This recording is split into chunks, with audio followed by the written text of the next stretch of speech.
Listener discretion is advised. I'm saying it now. You are listening to Wine and Crime, the podcast where three friends chug wine, chat true crime, and unleash their worst Minnesotan accents. Are you okay? I'm fine. She's just weighed down by her luscious locks. Her body is ready. Well, we unleashed something on this show. I was like too guttural and I ate potato chips like 3 minutes ago. So the combination of how guttural that voice was and a spare chip fragment I yawned. proved too tempting for some of them. I yawned yesterday, and for some reason, it sent me into a fit. A tailspin. I had to go get water. The other day, Zach goes, he took a sip of water as he's driving in the car and he choked. And then he goes, I think I'm getting worse at drinking water. Oh, 100% same. He has a drinking problem. My theory is that since the onset of COVID, I've been socializing myself to not cough. And then the act of trying to stifle a cough makes it 1,000 times worse. And it's I don't have COVID. I'm just bad at drinking water. I have a drinking problem. Corey is getting over a cold, and he's been coughing so fucking much that now he coughs like a toddler, It doesn't cover it. Just the open mouth. Yeah, just We can all picture it. Yeah. My niece is here in town. Well, both of them are here, but one of the two just fully coughed in my face last week. Yeah. Just Auntie Amanda. Oh, you are foul. When my nephew was a baby, he sneezed into my mouth, and led to the worst cold I have ever had. I read this really cool thing, though, about why we feel such a strong compulsion to kiss babies, and it's to pass pathogens back and forth so that their bodies learn. I don't want He was doing you a favor. I know. He's doing you a favor, though. It was on par with my second vaccine shot. That's how bad it was. Oh, no. Really knocked you out for 24 hours. Oh, it was bad. As an infant / toddler, I was a big sneeze onto the plate of food the second it is set down on the table. Why? Classic. Just luck of the draw. Excitement. No thanks. Anyway, who are you and what the fuck are we doing? Fuck, I'm Welcome to Kenyan. our baby podcast. We're experts. My actual nightmare. Who are we? And I what said are we- her name. You missed it. Oh, I'm Lucy. Who the fuck I'm are the you? deaf. I'm Amanda. All God. right. This week we have a very special fan pick brought to you by Carrie Lee. And Carrie has selected the topic of kink crimes. Oh. Yes, she did. Oh, that kinky bitch. That old chestnut. More about Carrie. So Carrie wants to shout out her lingerie / fetish wear shop called Lingerie by Velvetina Lee. Okay, and her where stuff is the? Let me super get gorgeous. to this website. I Yeah. follow Google. her on Instagram, Velvetina Yeah. Lee. And It's so pretty. A lot of floral, a lot of lace, of course, a lot of open nip. yeah, It's real sexy. pretty. VelvetinaLee.co.uk is the website. Thank you. And she is running a promo code for the month of July for our listeners. So use that promo code GALS15 to get some special deal. 15% off. 15% off. Fully getting some of this. Yeah. Oh, yeah. It's And hot. she also wants to shout out her sister Robin and Robin's beautiful kitties, Maddie and Pixie. They're real pretty. I'm getting a bodysuit. I think Carrie's original email said that they were really naughty kitties, but she also attached a picture, so I changed it to beautiful kitties. A Beautiful little and naughty. editorializing.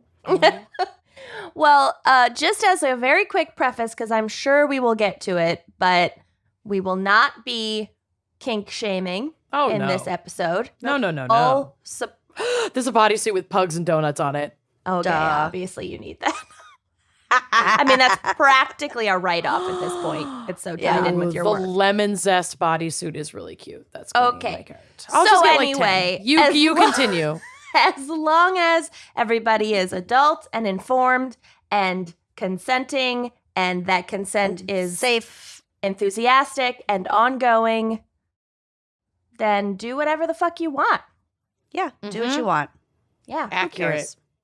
Okay, so as Amanda, you're going to have to take a short break from shopping for lingerie. I can do both. To do the wine crime pairing for Kink Crimes. Can do both. And while you read about it, I'm going to go shop. Do it. Today, we are drinking the Akoya Chardonnay. Coy. From Winc Wine Club, because Akoya is a type of, what's it called? The slimy things. No. Butt plugs? You eat them. They're an aphrodisiac. Great. Oyster. Oh, and that's an aphrodisiac. It's a type of oyster. See what I did there? Wow, look at you go. The little snot things. Those briny motherfuckers. I guessed grapes. Mm-hmm. Yeah, I know you did. I just didn't listen to you. So I thought that would be a fun pairing for Kink Crimes. Let's get ourselves so horny. Oh, I'm going to slide right off my chair. That's why I have a cloth chair. Extra absorbency. Ew. This comes from our friends over at Winc Wine Club, which is an online wine club that delivers wine straight to your door or your local Walgreens. And they have an amazing inventory of wines that change up seasonally. So it's always a good time to check out Winc. Because you're always in some season or another. Some fucking season. Yeah. And there right is now, a wine for every season. There is. And right now, we're running a special where you can get 4 bottles of Winc wine for $29.95. Woo! Which is a steal of a deal. It's our real special. And to claim that special price, you're going to want to go to trywinc.com/wine and crime special and get those 4 bottles for $29.95. And they take care of the shipping.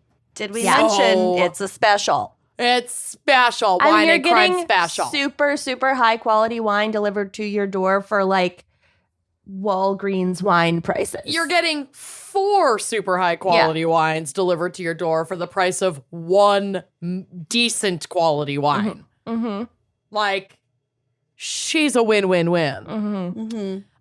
This wine in particular is a Chardonnay, which I know is not our kink. Scandalous. Some not my kink. And there this is are like Chardonnays that we like. There are Chardonnays that we like. I haven't tried this one, and I'm wary, but also excited because I really haven't met a Winc that I didn't like yet. So this is a little bit more of a traditional Chardonnay when we think of Chardonnay. It's medium bodied. It's still going to be nice and dry. It is fruit forward with like a nice pop of citrus, which I think will help to balance out the sort of buttery vanilla notes that it also claims to have. She clocks in at 14.7%. And so she's gonna pack a punch. Good care of you. And the grapes for this one were picked at peak ripeness to ensure full aromatics and deep flavors, then fermented and aged on oak. So if you're looking for a Chardonnay that's gonna drink a little bit more like a Sauv Blanc, say, you're gonna want something that's aged in stainless steel, because that's just gonna preserve a lot of the original flavor of the fruit. But if you want something that's going to give you that like classic buttery kind of vanilla note Chardonnay, you want something that's aged in oak. So this is going to be a little bit more of a classic. She's also a popper, so you're going to want to head to wineandcrimepodcast.bigcartel.com to get yourself one of our nice pop wine keys. I'm practicing my influencer hand for those of you watching on Patreon. And now I should have prepped this, but I didn't. So we're just going to make banter. How's everybody doing? Good. I got a fat cat on my lap. All right, here we go. Oh. That was a Kinky buttery pop. That was an enthusiastically consenting pop. Okay. She cute. Mm-hmm. I like her. Oh, there's a hair on my wine bottle. Oh. All Yours right. are Cheers, Bill's. everybody. All right, well, cheers. I'm drinking Bills. a bourbon. It felt right. Kentucky Woman. I'm drinking water because I got a cold coming on. Not pregnant, thanks to everyone who asked during our live stream. Sometimes we do occasionally drink water.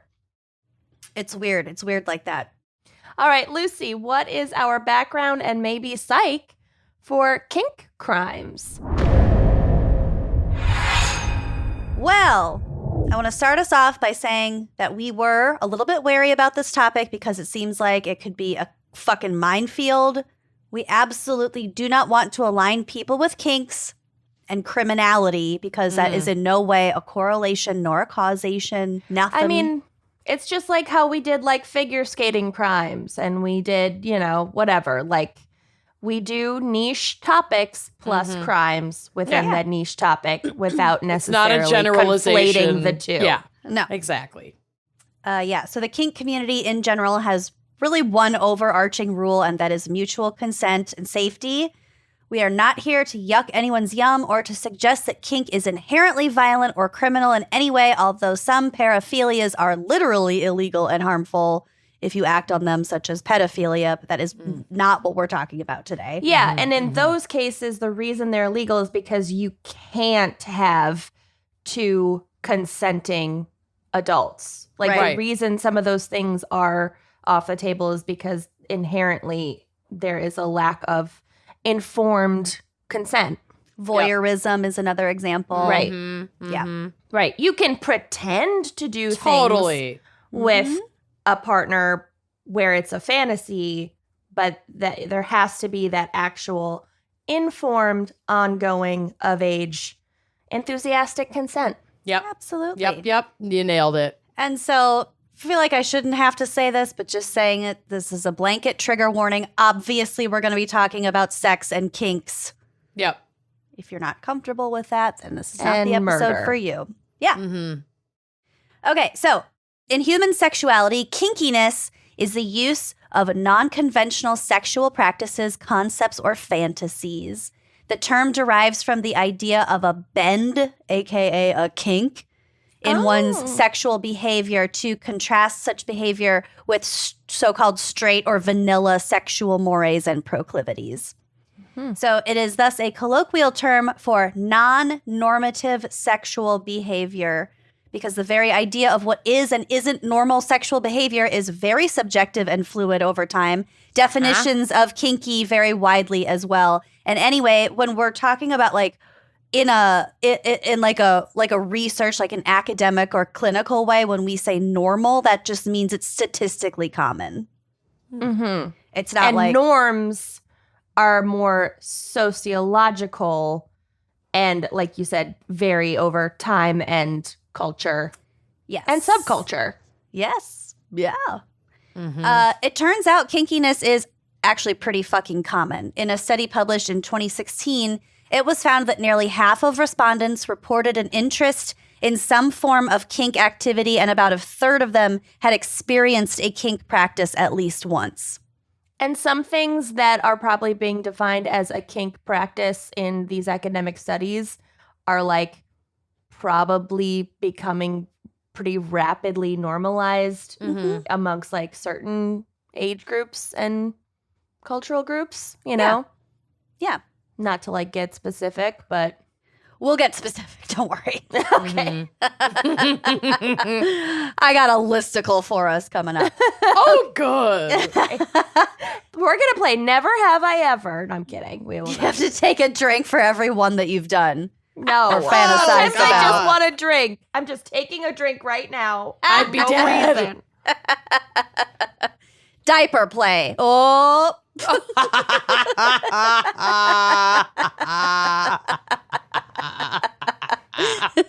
Swallow it down. How's that bourbon feel taste? Kenny just starts chugging. Well, you found it. I feel like anyone who's actually changed an actual diaper is probably pretty opposed to diaper play, but maybe not. Yo. Maybe not. Some of the things I've seen in real baby diapers, I don't ever want to see again. Baby Bridget's poop Baby that made you Bridget's physically vomit while green cradling a baby, just throwing I had to hold your hair back. Thank God You know I was what? babysitting with you. Womanhood is beautiful and strong. Is it? Or is it foul? Okay, Ugh. no yucking of the yums in this episode. I'm yucking that yum. The diaper yum. Kenyon's diaper yum. I'm Can yucking. we not? Any yucks that we throw out in this episode are entirely personal yucks. Yes. But you can do your yum. And also, Everyone- we did not invent that phrase, but it's a good one. We didn't invent that phrase. I've gotten a couple of questions about that. Okay. So just a quick word about normalcy, and this is a quote from a Vice article. Centuries of sexual policing by religious, medical, and political establishments, not to mention entrenched racism, sexism, homophobia, and colonialism, have really done a number on our collective sexual subconscious, as well as our beliefs about what kind of sex we are supposed to have. Remember when fellatio was considered a felony? It wasn't that long ago. I still consider it a personal felony. Only to receive is it okay? There's a time and a place, and that time Only and in place the is the shower. Anywhere else, it's a felony. Yeah. Fun fact, in 1778, Thomas Jefferson wrote a law in Virginia stating that men who commit polygamy and sodomy should be castrated and women should be punished by, quote, cutting through the cartilage of her nose a hole of 1/2 inch in diameter at least for either polygamy or sodomy. Cool. I don't know if it's like the top, like the bridge of the nose or just like a piercing. Yeah, it sounds like some sort of large piercing so that the women can just always be identified as having Yes. committed this crime. It's a Just like scarlet big- fucking letter. Yeah, on their nose. And the men, it's a little more private. I see what you did there. So it's no wonder that a great many Americans feel guilt, shame, and anxiety about what they desire. Yet, as Jack Morin taught us in his seminal book, The Erotic Mind, I see sometimes what you did there. Seminal book. semen-covered book, The Erotic Mind, sometimes it is precisely that very guilt, shame, and anxiety that fuel our desires because nothing is hotter than wanting what we've been told we shouldn't want. Doy. Make it a taboo and People we're will on be it. into it. Don't you remember a couple months ago when all 5 of our friend group were together and Scott was telling us about we were talking about kinks and how they all come from well, this isn't true, but he was saying that a lot of them come from traumas, stem from your own traumas. Could be. I'm not a psychologist, not a medical professional, but No. could be. That was just a comment that was made, but I thought that was An kind of opinion. interesting. I mean, I always think about pubic hair and how shaving pubic hair used to be a kink. It used to be a really risque and avant-garde to shave pubic hair. And now it's almost becoming a kink to have a full bush. Oh, then consider me kinky. Yeah. How is ahoy. it in fashion to have a high and tight military buzz cut down there? Ooh, Because yeah. that's what I'm rocking. I like that. A good high and tight. She's ready to salute that dick. Anything that doesn't, I want you. Anything that doesn't result in razor burn is fine with me. Yeah. Exactly. Yeah. Okay, so the term kink has been claimed by some who practice sexual fetishism as a term or synonym for their practices, indicating a range of sexual and sexualistic practices from playful to sexual objectification and certain paraphilias. Some draw a distinction between kink and fetishism, defining kink as enhancing partner intimacy and fetishism as replacing partner intimacy. So I'm going to kind of try to explain this. It's like I said, definitions kind of are a little bit nebulous. A lot of this overlaps. So some definitions are very subjective, so you don't have to necessarily agree with one definition. Exactly. So I'm going to try to explain this just so we can speak about it moving forward, but it's not super set in stone. It's also kind of hard to understand. So in general, a fetish is a sexual fixation on a specific object or act that is absolutely necessary to a person's sexual gratification. Often it's something that may not be inherently sexual, like shoes, leather, or splashing, which sounds fun. I'm going to flag that. What is that? Splashing. I think it's, I don't know, splish splash. I don't know. Splashing. Let's Google it. Splashing. Splash. Soft splashing sound as one moves. I don't think that's right. Urban Dictionary. Here we go. Sensual food exchange. Oh, I so like that. baby birding. Covering another person in foods of different tastes, textures, and temperatures. Eating the food off said person is optional. It is a common practice for the splashee to be nude so as to heighten the feeling of the food on their bare skin. I mean, there are restaurants that do this with sushi. Isn't that like a really hot scene in like 9.5 weeks or something? Probably. Isn't that a I sexy can't remember. movie? 9.5 weeks. They're like sitting in front of a fridge at night and they're like in their underwear and they're just like putting food on each other and whatever. Anyway, I don't know. I've done it with wine. You've dumped wine on Splish your partner. splosh. I was taking a bath. When Taking a bath. When the fixation is on a particular body part like feet, hands, butt, or boobs, that is referred to as partialism. So with partialism, one part of the whole body is isolated and sexually charged or objectified, says sex therapist David Ortman. One can have a fetish for corsets or leather belts, but if one also is erotically obsessed with the slender, defined waist, that is the partialization. Okay. Kink, on the other hand, is a broader term that encompasses a bunch of alternative sexual interests, preferences, or fantasies that go beyond your run-of-the-mill missionary cis hetero sex.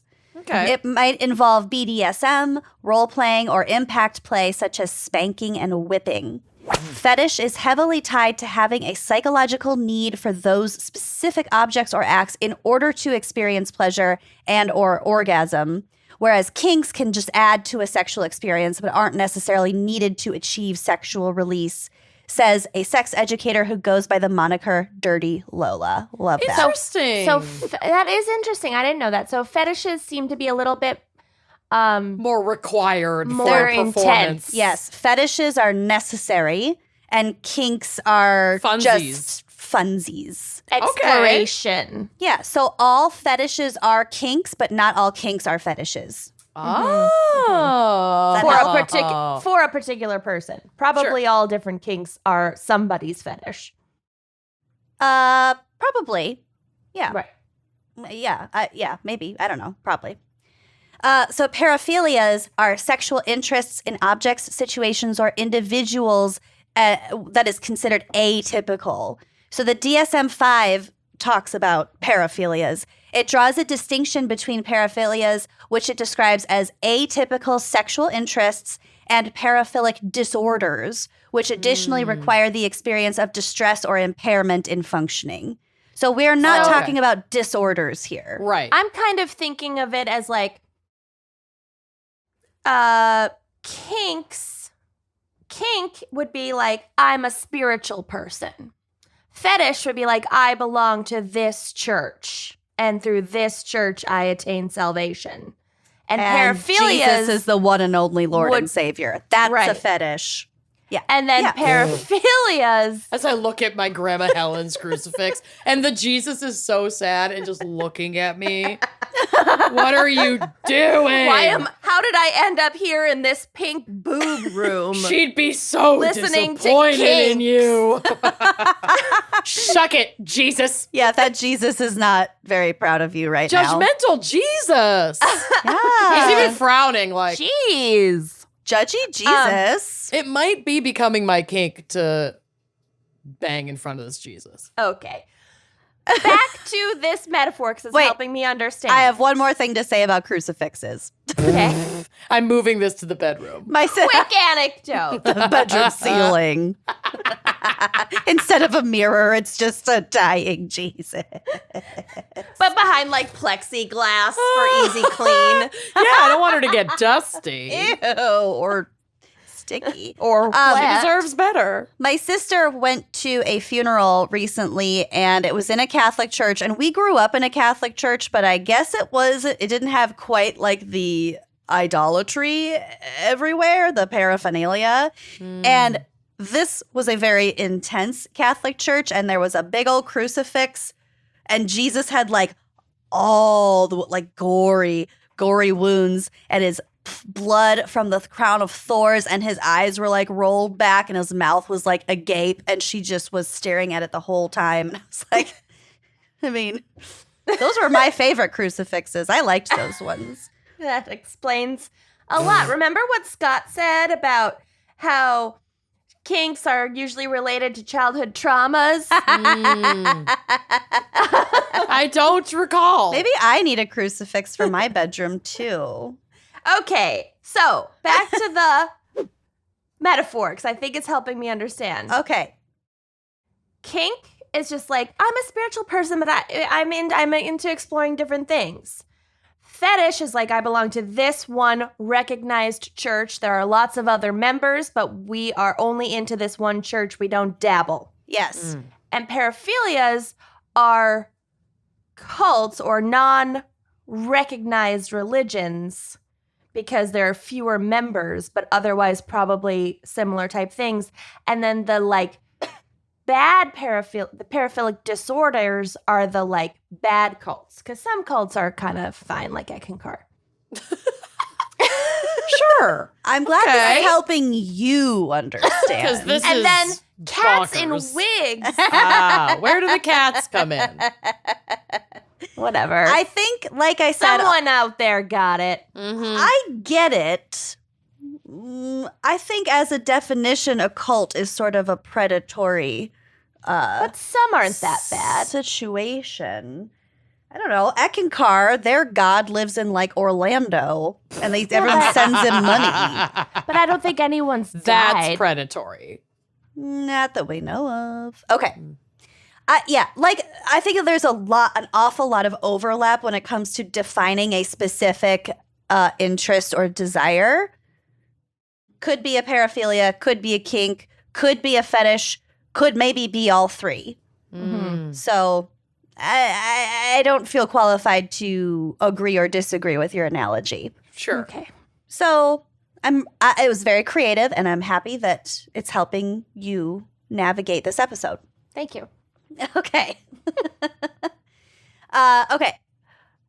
Boy, howdy, there are a lot of paraphilias. Like I said, many of which are overlapping. So we have Dr. Anil Agrawal, who is a professor of forensic medicine in New Delhi. And he published a book on sexual pathologies in 2008, in which he compiles a list of 547 different paraphilic sexual And interests. I will be reading all of them now. Yeah. In Not all of Gaelic. them. In Just- alphabetical order. Alaska. A-L-A. They actually are in alphabetical order by their name, because they all have different names. Mhm.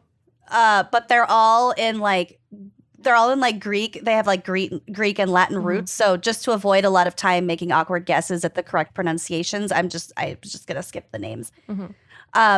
But yeah, 547 paraphilic sexual interests. And he sort of prefaces this list by saying, quote, "Not all of these paraphilias have been necessarily been seen in clinical setups. This may not be because they don't exist, but because they are so innocuous that they're never brought to the notice of clinicians or they're dismissed by them. So like allergies, I love this. Like allergies, sexual arousal may occur from anything under the sun, including the sun. Oh, okay. Okay, so these are just some. I'm not going to say these are like the weird ones or like they're the ones that A random smattering. I'm not making fun of any of these or calling them out for any given reason. I'm just trying to illustrate the huge variety of things that any random person could be sexually interested in. I'm also skipping some more of the more triggering ones, such as pedophilia, because we've covered it. We know that exists. Yep. Okay. So the first one, the image of oneself as a vampire. Us in elementary school. Yep. Yes. The image of oneself in the form of a plush or anthropomorphized animal. So like furries. Mm-hmm. People with amputations or being an amputee yourself. Feces, also known as scatophilia, or fecophilia. Get it? I'm the scat man. Legs, just legs in general. Just legs. Just legs. Smoking, being robbed. Kenyon's favorite, diapers. Can we not? I just like making up rumors about you. She's the scat girl. Quinn. She voted for Trump. She strapped on her Sunday best diaper. Yep. And crawled down to the polls. Sure did. Pampers over here. Yep. We call her Pampers. Sweet baby P. Oh. So we love you. The diapers thing is considered overlap with paraphilic infantilism. So again, we're kind of towing the line of squicky. We're not really going to talk much about that. Trees can be turned on by trees. Love that journey for whoever. Tears or crying. Can you imagine being turned on by other people crying? Absolutely, my king. I feel like a lot of men. At a funeral, you're just like, yeah. Care to stand up and say a few words? No, it's okay. No, it's okay. I forgot my binder. This one's Amanda's, flatulence. Yes. Being crawled on by insects. Oh, no. I'm sorry, I'm yucking that. Personal yuck. Horrifying. Personal yuck. Okay, we only get 3 personal yucks for this whole episode. Kenyon, did you yuck the diapers? I yucked the feces. I'm keeping diapers. I'm yucking feces. I'm feeling good about it. Turning a human being into a piece of furniture. Yes. Okay, that's my new kink. Yep. Okay, we also get 3 yums. Okay. Oh, I get 33 yums, and that's one of them. Is this why I get so horned up whenever Bill puts together my IKEA stuff? Yes. No, but this is him like being in the shape of a chair or something. I'm in love with the shape of chair. So, like, if you made him act like an ottoman for you, And then you could sit on Amanda. the world just opened up in front of your opening. May the Lord open. We all like this one. Eating, feeding, and weight gain. Oh, yeah. I love that. Firearms. Elderly people.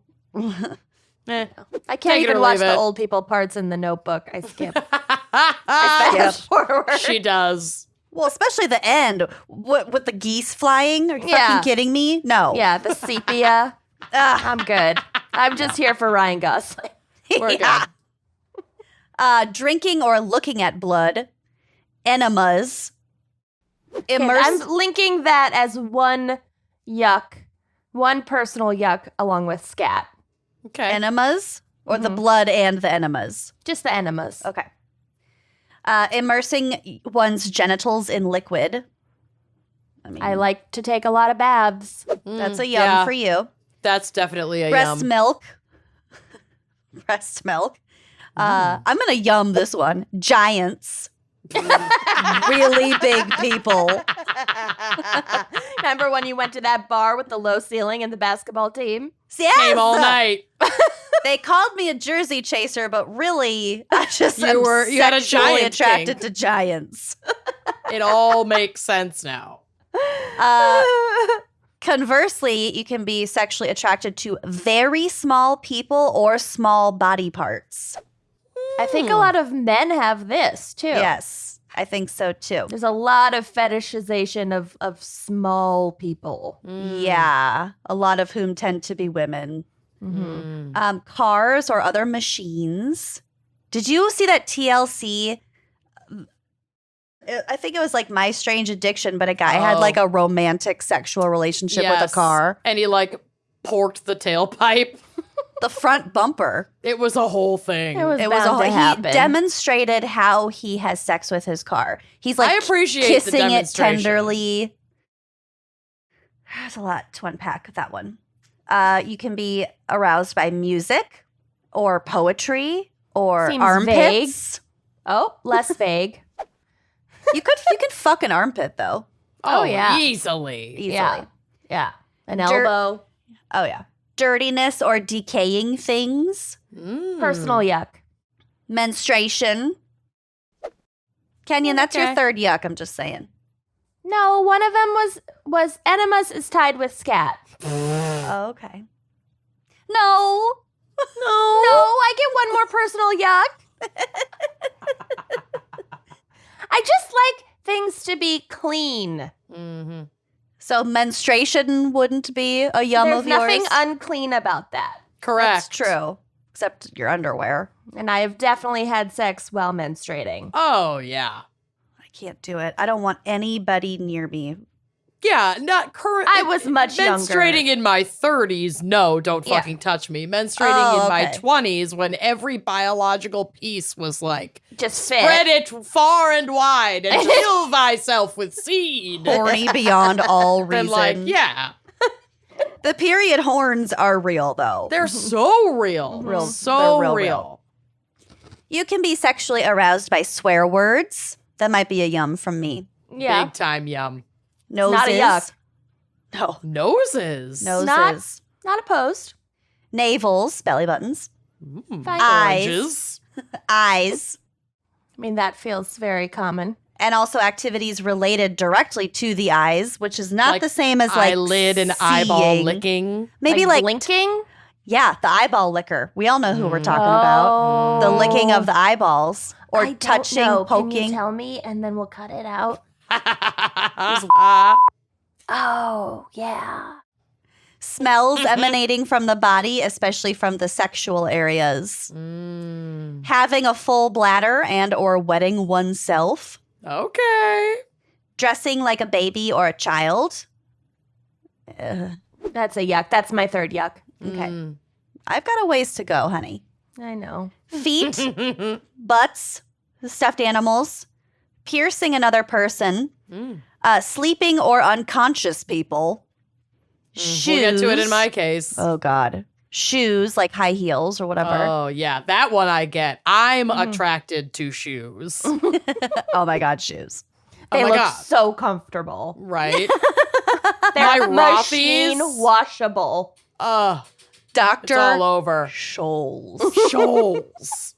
Sir, your shoals. Oh, They're made man. from recycled water bottle. Oh. That's my king. the ocean waste. Lucy's kink is recycling. It kind of is. Mm-hmm. It kind of is. Muscles and displays of strength. Meh. Pretty common. Learning. Just learning. Yeah. So school, like teacher fantasies, I don't maybe? know. It just said learning. Okay. Okay. Witnessing disasters such as car accidents. That's Lucy's. That's That definitely might be mine. Lucy. Yeah, Found her. that's Lucy's. Found her. Lucy has too many yums. So I know. many I yums. haven't had any hard yucks. I love it. Making obscene phone calls to strangers. Oh, I think I found my other one. Oh, physical deformities. Okay, also subjective. Yeah. And also could be borderline ableist. You got to Right. be real careful with that Right. one. Oh, yeah. Like I said, some Lot of of these these. in practice The are lines not can get blurry. appropriate. No. Yeah. Mm-hmm. Archery, another I yum. yum that. Yeah. Hair, Kenyon loves a good period piece. I love a good period piece. gross. Peeing, being swallowed whole, Like that So guy. The guy, like the whale guy. Oh, the guy Yeah. who wound up in a whale is Yeah. just hard as a rack. that's why the whale spit him out. He Yeah. choked on his boner. And messy situations such as being pied, slimed, or covered in mud. Okay, now we're talking. You want to pie me, Daddy? Okay. I'd be okay with those over bodily, fecal The smells. whatever. Yeah. 100% down to be pied. Yeah. Yeah. Fit to be pied. Weren't you going to set Fit up to be a pied. cam girl situation where Oh. you sat on cakes. Cakes. On top of a clear chair? Oh, yeah. Yeah. It sure was. With just your rubber unicorn mask on. Listen, that is not off the table. No. Yeah. This Yeah. podcast cannot on last the forever. chair. It's Yeah, on the chair. podcasting might end as a medium, and then what will you have left? Nothing. My oh, cakes. it's definitely going to end.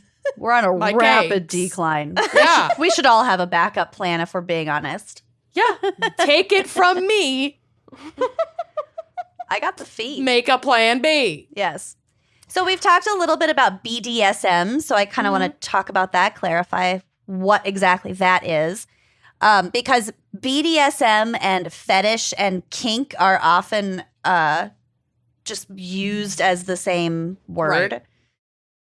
They're not exactly the same. Once again, a lot of overlap. But so BDSM, the term is a portmanteau of initialisms intended to encompass all of the following activities: bondage and discipline, so that's the B and the D. Dominance and submission, Ooh, which double is duty for the D. they all pull double duty. The D and the S, and that includes master and slave role-playing scenarios and ongoing relationship structures. Because the dom submissive thing, that can be just for like periodic role-playing, or it can be a lifestyle. Like that is your relationship. And then the S&M is sadism and masochism, and or sadomasochism.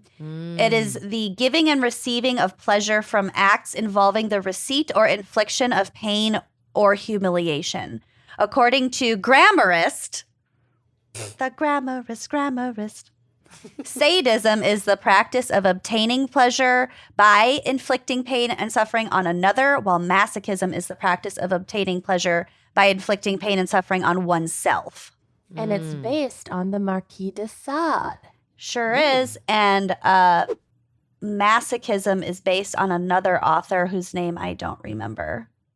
I don't know. But they're both based on two people who have written books / lived lives that kind of exemplify these. Have you seen that meme that I saw recently that was like, why did you tell your father that BDSM stood for beers, dancing, and salsa music? So good. He just So invited the good. neighbors over for a BDSM BDSM party. party. We are not done talking about this. Beers, dancing, and salsa music. Oh, it's so precious. Love that. I saw a meme recently, and this has nothing to do with this episode at all, but I have to tell you, it was like, hey, I finally got some herbs to grow, or like the herbs I planted have survived. Now I have another fucking problem on my hands. Like, What? what do you do with all those herbs? Like, you never need all the herbs that grow. I have a pot of cilantro in my kitchen right now. I haven't used any of it. Because I thought it would die immediately. It was Yeah, just like I kind still of have not had a successful basil plant, which are not that hard. Oh, we But have two I- outside, for but it's harder to do inside in a pot. Yeah. It's a lot easier outside in the garden. Yes. Yeah. So one really important component of BDSM play is the concept of aftercare. Aftercare is the time after a BDSM scene or play session in which participants calm down, discuss the previous events and their personal reactions to them, and slowly come back in touch with reality. BDSM often involves an endorphin high and a very intense experience, and failure to engage in proper aftercare can lead to what's called sub-drop as these return to more everyday levels. So sub-drop is really interesting. It can like exhibit as like cold or flu-like symptoms. Whoa. And it's usually from the sub in that scenario. And it's like if you come out of that mindset too quickly, it's like scuba diving. If you come up or come out of it too quickly, or like not in the right way, or like not in a comfortable way, you can like get sick. I wonder if it's like a cortisol thing, because It's as a gotta kid, be. I used to always get sick when I was super excited about something, and then I would like miss out on the thing. Like when we studied fucking country line dancing for like a month in gym class in 4th grade, and I was so excited for the recital for like the performance, and I was so amped, and then I got really sick the day of it and I missed out. Oh, honey. Sub-drop. What's your sub-drop? I'm Country so line dancing. sorry. Yeah. Country line dancing is your fetish, I would say. I do love a choreographed dance. Oh, yeah. What were we going to learn? The Wow. foxtrot? Yeah. Oh, my God. Okay, so yeah, aftercare. In some BDSM relationships, such as the D and the S, the dom and the submissive, dom sub, aftercare may involve the dominant caring for the submissive if physical pain was inflicted, such as applying baby oil to areas that were struck during play. And I read about aftercare in a couple different articles. It can just be sort of like especially if your kink or whatever your play, your BDSM play, whatever you were doing involves like humiliation or some kind of role playing where like intimacy and kindness isn't involved, and that person is like a romantic partner of yours. It's important to like, maybe like take a shower together. Yeah, afterwards, kind of reinstate just your feelings of comfort. Your regular dynamic. Sure. And just your feelings of safety and comfort. And also, just to flag here, again, we're talking about enthusiastically consenting relationships, not to be confused with like coercive or abusive relationships. Like I'm thinking of like the Army Hammer thing. Mm-hmm. We will get to the rough sex. Yeah, well, that's what my case in the deals garden, with. all in the dirt. But I just want to, like, with this aftercare thing, I just want to point that out, because the cycle of abuse does involve, after like a really heightened negative like the interaction, affection and then the and affection tenderness kicks and, in. Yeah. So it has to be an enthusiastically and non-coerced consent. Yeah. The to play, distinguish. the play itself, the sex itself. Yeah. Right. So according to social psychologist and Kinsey Institute researcher Justin Lemiller and his book, Tell Me What You Want, The Science of Sexual Desire and How It Can Improve Your Sex Life, people's sexual fantasies don't necessarily translate to sexual behaviors. So having said that, I have a list of the top 5 fantasies of Americans. Okay. Number 1, group sex. Not surprising at all. Yeah. And that can be with just a third person, or it can be like a full-on orgy with like dozens of people. Sure. BDSM, which we just talked about, and actually in particular, BDSM with submission as the most popular role. That's so it's interesting. Like 65% of respondents. It was something like it was over 2,000 respondents. So it's a pretty big pool. But like 65% of them expressed a desire to be like the sub. Novelty and adventure. So what that means is that it involves sexual activities that one has never done before. We could technically include BDSM and group sex in this category as well. So, as with my whole segment, lots of fucking overlap. Right.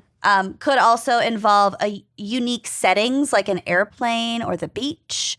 And I'm gonna personal yuck airplane unless it's a private plane because airplanes bathrooms. Good God. No. I can barely fit myself I know. into those bathrooms. I know. You can't turn around. Right? Bend the in any thrusting. kind of. The Where thrusting. would you go? Right. There's not even that much vertical space. No. You couldn't crouch down to like give a blowjob or Couldn't anything. do anything. I mean, some people figure it out, but Right. Some people are brilliant geniuses. Mm-hmm. some people are smaller than me also. And a surprising or thrilling encounter, such as screwing in public, incorporating food, trying out a new toy. Novelty. Josie and I encountered a couple getting busy in public on our Cute. evening walk the other night. Oh, catch us Outside? in your mouth. I'll They give were you a present. in a parked but still running car, but it was bright outside and it was not. There was like a parking lot right there that they could have parked in, but they were parked like on the road, like not even a road that had a shoulder, just like in the street. And the car was running, and I was like, "Why is that car stopped there?" And I'm walking the dog, and then I kind of looked, and I was like, "What's that lady doing?" Oh, jeez. Maybe they were listening to the Beatles and they're like, why don't we do we it do in it in the road. Right. To do it in the road. God, that's a good song. It is. Number 4 is Taboos. Canyon will be watching us. Why don't we do it in the... 4th is taboo sex. which Song includes play. which includes voyeurism, fetish objects, and exhibitionism. So maybe they it was were the exhibitionist. exhibitionists, and technically Right. you were the voyeur. Yep. I didn't mean to be accidental voyeur. Well, I looked away once I realized what was happening. I would have watched. I was like, I hope the end of that sentence is not looked away. Maybe I'm a I would voyeur. have watched. And then I would have partner sharing and non-monogamy.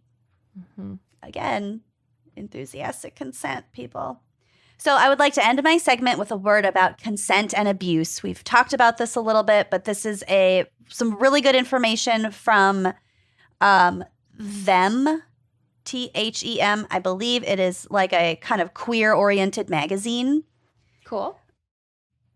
regarding the topic of rough sex, kink, and abuse, and the perceived gray area in between. And like I said, this is sort of oriented towards queer people, but it applies to everybody. Queer kinksters can feel particularly vulnerable, especially if they're not out about their identities. It's hard enough to come forward about abuse when you're a straight cis person who has vanilla sex.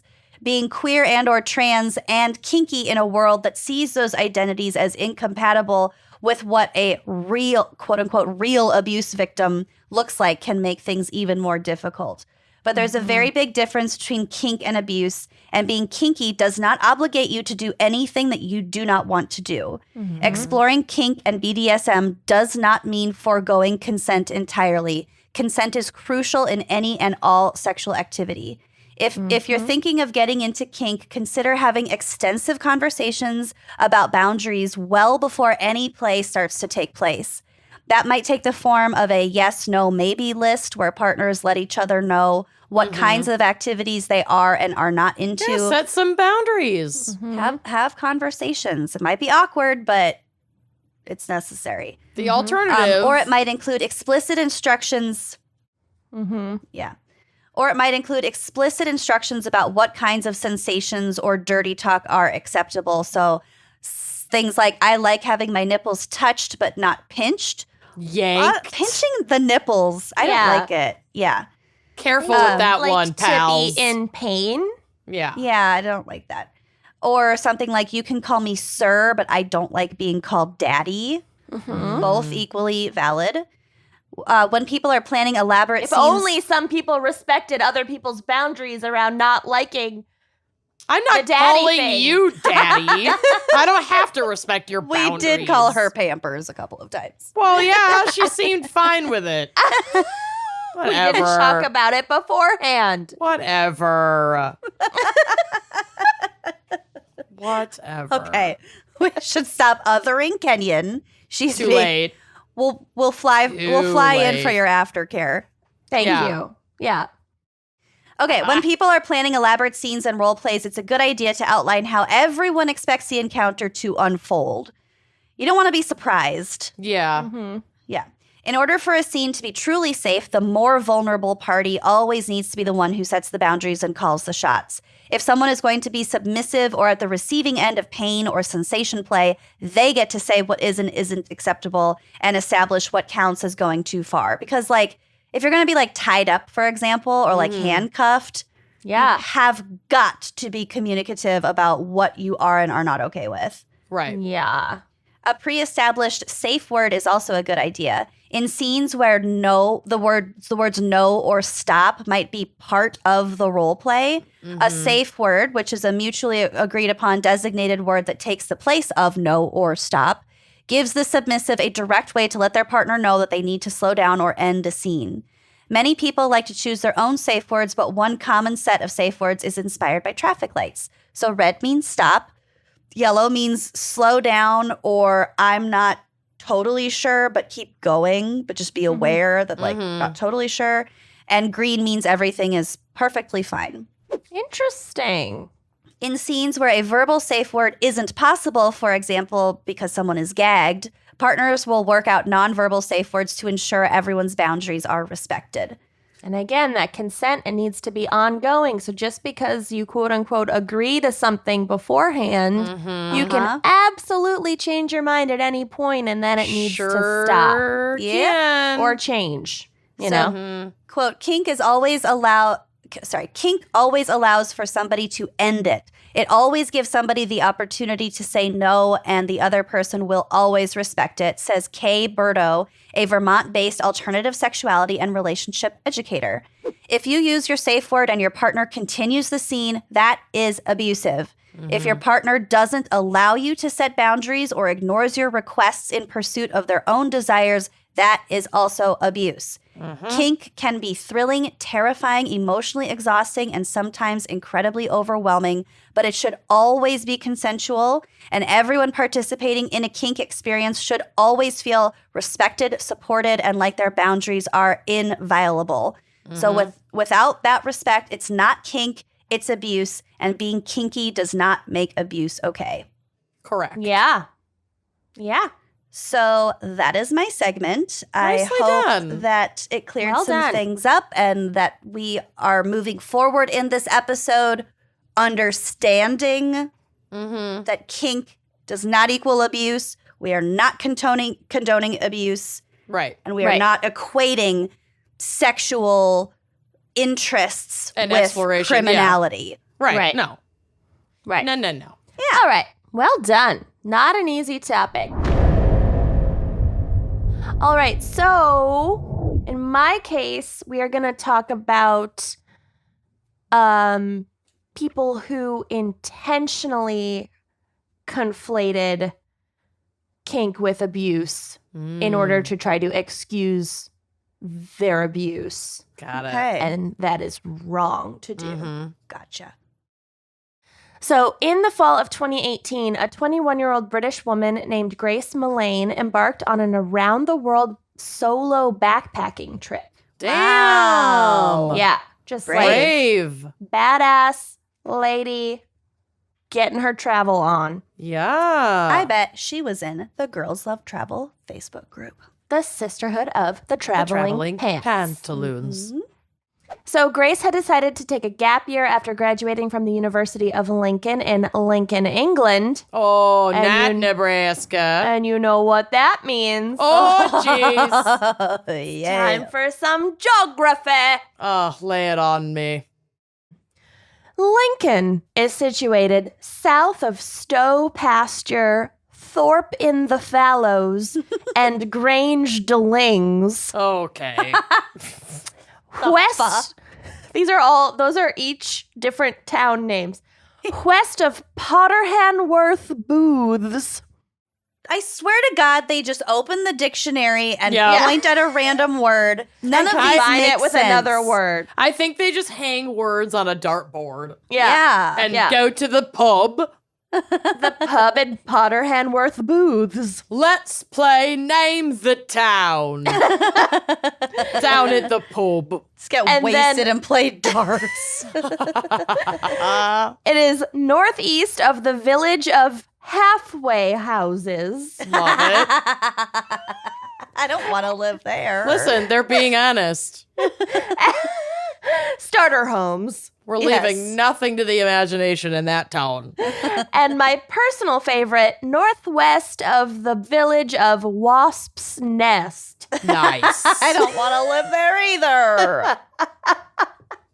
In a wasp's nest. Fucking England, man. Okay, so Grace Millane graduated with a bachelor's degree in advertising and marketing, and she had been anxiously looking forward to her trip for months. She kicked off her journey by flying to Peru and then spending about 6 weeks traveling around South America. Oh, God. Just like sounds so loving fun. life Yeah. without incident. So badass. Good for her. Then in late November, she traveled to New Zealand where she planned to stay for 2 weeks. She spent about a week and a half traveling around the upper North Island. And then on November 30th, she arrived in Auckland, which is also in the North Island. But she was kind of like traveling around and then she went to the city to like rest, I think. Sure. But on December 2nd, Grace's parents became worried when they called and texted her to wish her a happy birthday, but received no response. Uh-oh. Mm. 3 days later, when they still had heard nothing from Grace, they reported her missing, and Auckland police began investigating. They soon identified Grace in CCTV footage from Victoria Street in Auckland's central business district on the evening of December 1st, so the night before her birthday. In fact, because Grace had spent the evening in a highly trafficked part of downtown Auckland, almost every second of her last evening alive was captured on surveillance footage. Wow. So they could like really absolutely piece together where she was at each point in that evening. Yeah. Well, that's good. Maybe. Yeah. This footage showed her arriving at a large shopping complex / casino called Sky City at the base of Sky Tower, which does exist, unlike the Space Needle, Thank you. and is a popular tourist attraction in Auckland. And there she met up with a man with whom she'd arranged a Tinder date the night before. Well, that's your first mistake. Shortly into her date, Grace texted a friend back home to let her know it was going well, writing, "I click with him so well." Aww. Tragically, this would be the last communication between Grace and any of her friends or family. Oh. The surveillance footage from throughout the rest of the evening shows Grace seemingly having a good time on her date. She's like very affectionate.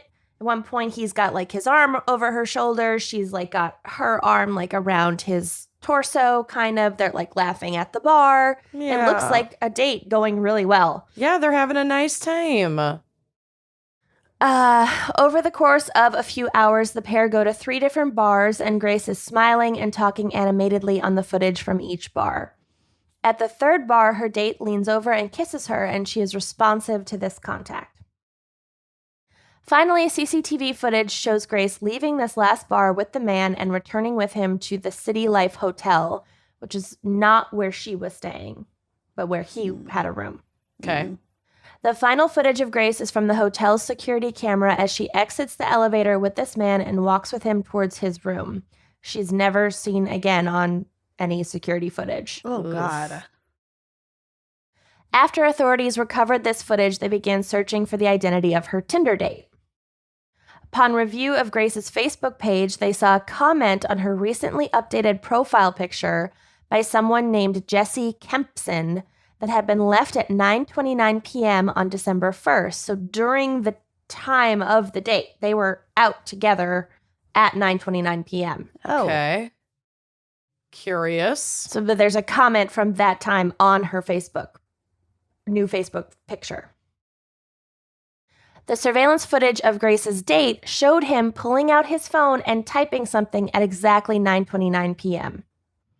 So they believe that he is the one that left this comment.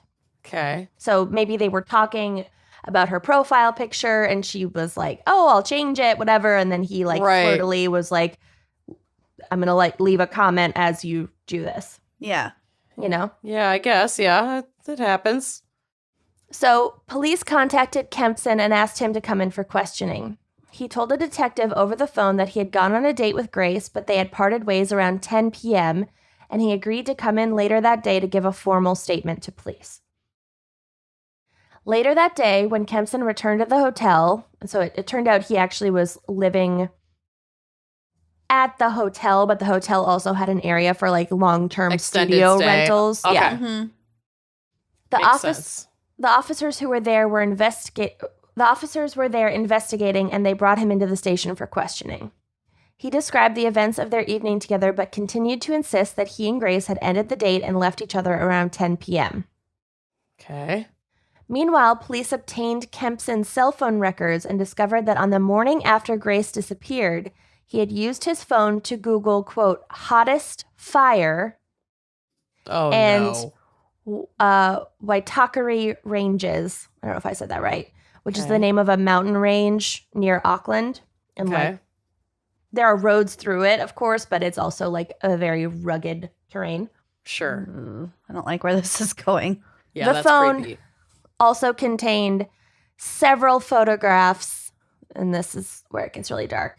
His phone contained several photographs of Grace's seemingly lifeless body on the bed in Kempson's hotel room, Oh, Oh, God. jeez. which he had on his phone and did not delete from his phone, and then Yeah. brought his phone with him to this police interview. Yeah. Yeah. He's not even trying to. Yeah. After taking Hide it these at this photographs, point. investigators pieced together that Kempson had immediately then used his phone, so they could timestamp the photos when the photos were taken. Mm-hmm. Mm-hmm. And as soon as the photos were taken, he went to Pornhub on his phone and was watching porn, Mm-hmm. and then God. messaged another woman on Tinder to arrange a date for the next day. Huh. Oh, my God. Ew. Yeah. Working to reconstruct Kempson's movements on the day following Grace's disappearance, police were able to find him on CCTV footage purchasing a suitcase at a Oh. store near his hotel, walking to another store to buy cleaning products, Oh. Honey, And no. finally visiting a car rental agency. That's the trifecta. Yeah. He rented a red Toyota hatchback, which he used to drive to the new Tinder date he had arranged for that morning, so the morning after she was murdered. Uh-oh. The woman whom he met on this second date would later come forward with her story and describe how during their encounter, he had kept circling the conversation back to criminal investigations and murder, which not in and of itself is weird, but... Right. I mean, we have a podcast, Yeah, but I still. usually talk about those two. Right. But he was weird. So BBC published an account of the date in the woman's own words in which she recalled, quote, he said, "It's crazy how a guy can make one mistake and go to jail for the rest of his life." Oh, yeah, crazy. He told me about a guy he knew in Australia who had consensual rough sex involving strangulation with his girlfriend, but ended up accidentally killing her. Mm-hmm. And this is That's- her paraphrasing what he was saying. One of those It- occasions where you need the non-verbal safe word. Yeah. Mhm. It was an accident. Things went wrong, and he was really upset by that because he loved her, but the guy got done for manslaughter and was sent down for a long time. My God. Got Yes. done. Just what you want to talk about on your first date, on your Right. Tinder date. Good Lord. Yeah, that's weird. And then this is her finishing her quote. "What we know now is that this could have been him testing out his story on me." Yeah. Oh, totally. To see how people react to that. Yeah. Mhm. Clev. Following this super romantic rendezvous, Oh my God. this morning date where he just talks about rough sex gone wrong. I would have skipped dessert with that guy. Yeah. Yeah.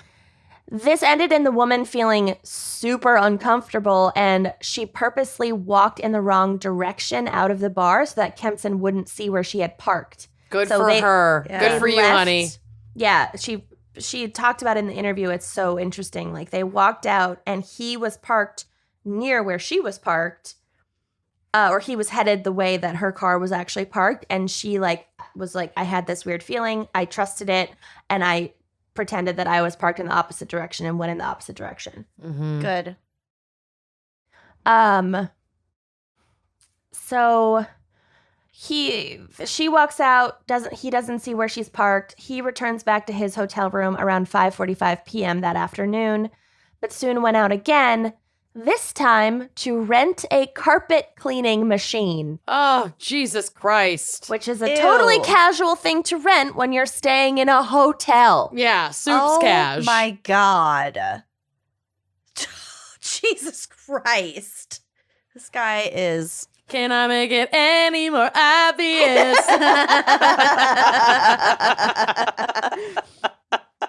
So then CCTV footage shows him bringing a luggage trolley to his room and then leaving with 2 suitcases, one that he'd had with him the whole time and one he just bought that morning, and loading them both into his rental car before returning once again to his room. I don't think I would fit in a suitcase. Well, Even if hold it I were up. dismembered. I don't know. That depends on the suit. You would. You'd fit in a large, in a way large. You On would a way fit in a way well, large. with the compression panel. Yes, you're right. Right. I would.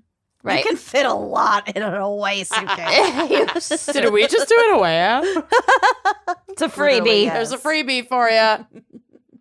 Don't He's spend next. it all in one place. He's next seen on surveillance footage the following morning at 6:15 a.m. when he was filmed leaving the hotel in the car and stopping at a store to buy a shovel. Dude. Sir. God. Sir, your trail. Your tracks. God. Jesus, loud. Yeah. Also, like, I used to. Yeah, I'm not going to go there. Okay. So on the base. Never mind. Not worth it. Not worth the explanation. Okay. On the basis of the surveillance footage evidence, Kempson was arrested for the murder of Grace Millane. The next day, her body was discovered near a roadside in the Waitakere Ranges inside a suitcase and then buried in a shallow grave. So he didn't even this lazy fucking asshole. Yeah. He was very full of himself, obviously. Mhm. Yeah, did not do a great job covering his tracks, and there's a wide wilderness, Yeah. and he didn't go into it. Mm-hmm. He's just a fucking lazy, stupid, Mm-hmm. murdering moron, and I hate Piece him. of garbage. He took pictures and brought his phone Yep. to the police interview. I can't. Yup. Yeah, but I mean, it's Not great. at least the family has resolution. At least they were able to find her remains very Oh, yeah. quickly, I'm but, glad he was such an idiot, but just Right. the confidence of a mediocre white man. Yeah. There it is. I will never stop just blowing my mind. Yeah, just Mhm. being baffled by it. So, faced with the overwhelming evidence of his guilt, Kempson now changed his story and admitted that Grace had come back to his hotel room that night because they fucking had their surveillance footage that she did. Mhm. But he claimed that she had died accidentally during sex after she had requested that he choke her. Mm-hmm. Kempson's defense attorney would use this narrative at trial to attempt to persuade the jury that he had not intentionally killed Grace. Well, he intentionally bought a shovel and rented a rug doctor and Yeah. Right. All the other stuff is pretty compelling stuff. Right. The attorney used as evidence in Kempson's defense, and I would argue victim blamed, the fact that Grace Millane had an account with a BDSM website called FetLife Mm-hmm. and described her death as this is the defense attorney, described it as the unfortunate consequence of consensual misadventure. Misadventure? It was a murder. Okay. Yeah. Yeah, no. This is a common and increasingly common defense tactic. Mm-hmm.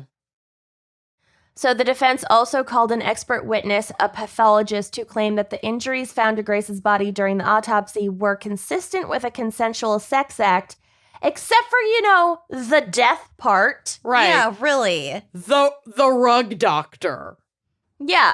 I mean, How about the injury of her being dead? Yeah, Right. she's fucking died. That's not a consensual murder. sex act. Oh my God. well, we'll get to it. Well, yeah, okay.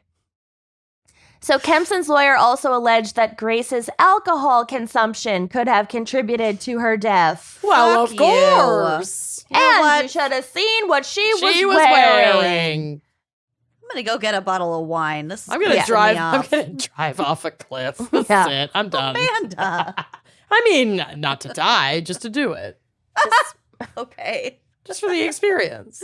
According to a 2019 article by Rebecca Reed, which discusses the so-called rough sex murder defense or 50 Shades defense. Oh, I really don't like that terminology. I was gonna talk about 50 Shades and how it is not exemplary of a Right. healthy or just a kink relationship. Mm-hmm. I haven't my read it notes or were seen so- it, but I will trust you. I haven't either, I but watched I one of understand the the plot movies, line. I but mean, yeah. the power dynamics alone. It's literally Twilight fan fiction with sex that they It's didn't do in Twilight. Like gross, that's the but- author has literally said that's what it is. Don't correlate 50 Shades of Grey No. with what BDSM and the No. kink community is, because Mhm. it's not. And my notes were already far too long to even go into that. So this author writes in this article, quote, "It's an increasingly popular defense. An organization called We Can't Consent to This details women who have died at the hands of a partner, and the partner then later claimed it was a sex game. Of the 59 women, almost a third were in the last 5 years. Ugh. So it's just becoming a really common defense thing because Yeah. because on one hand, people are becoming more aware of like kink and that community and more Mhm. accepting of it, so you can talk about it to a jury. Mm-hmm. But if the victim is dead, they can't Mhm. share their side of things and be Mhm. like, no, I didn't consent to this. Yeah. Well, and every time we become more like woke or understanding Mhm. of a community, there will always be people who exploit that. Right.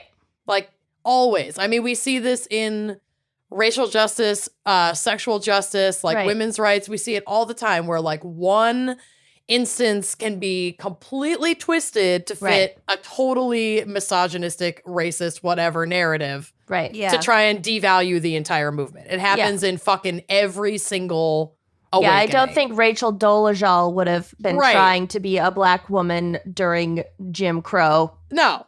Yeah. Ugh. Okay, so she, the writer, Rebecca Reed, goes on to write that, quote, "The vast majority of the women who have died in an alleged sex game over the last decade have had no proven interest in BDSM, no account on FetLife, no browser history of asphyxiation porn, no text messages indicating a plan to explore, no proof that they would have been actively interested in trying this kind of risky sex.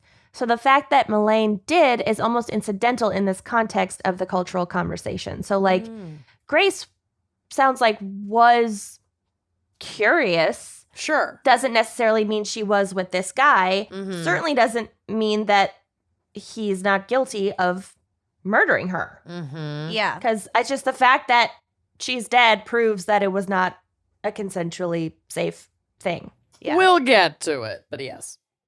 So the prosecution countered this defense by portraying Kempson as callous and depraved, showing no remorse after killing Grace and literally going out on a date. Yeah, like literally immediately going to Going like, up Pornhub. to the next victim, basically. Mhm. Yeah.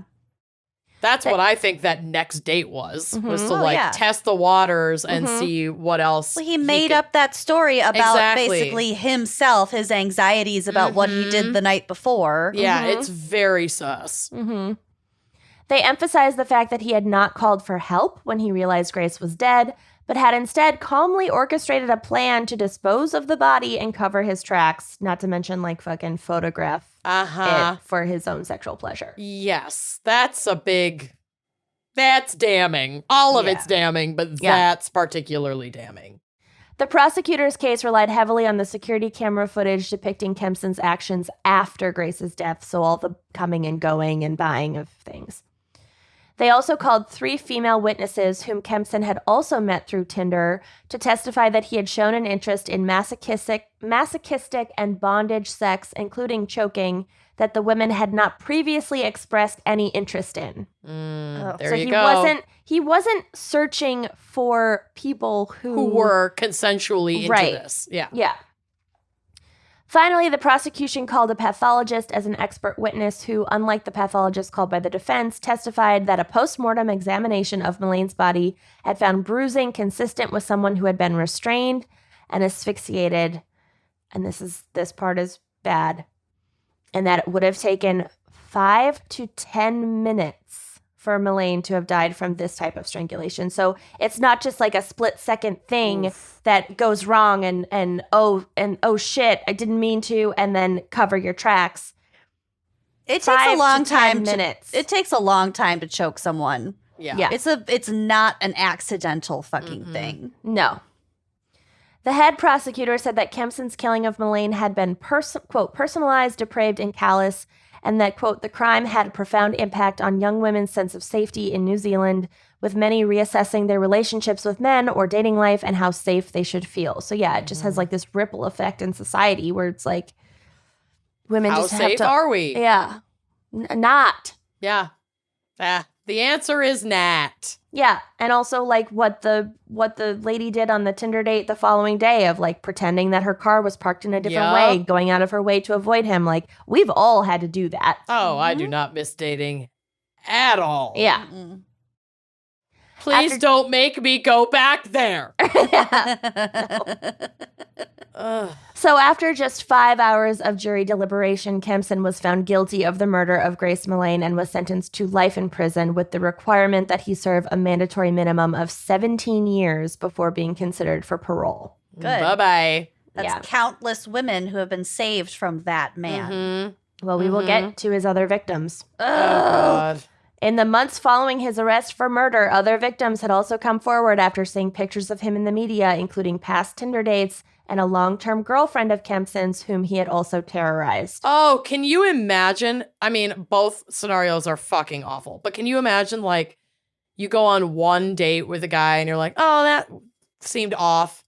Yeah. And then months later, you open your newspaper. Yeah.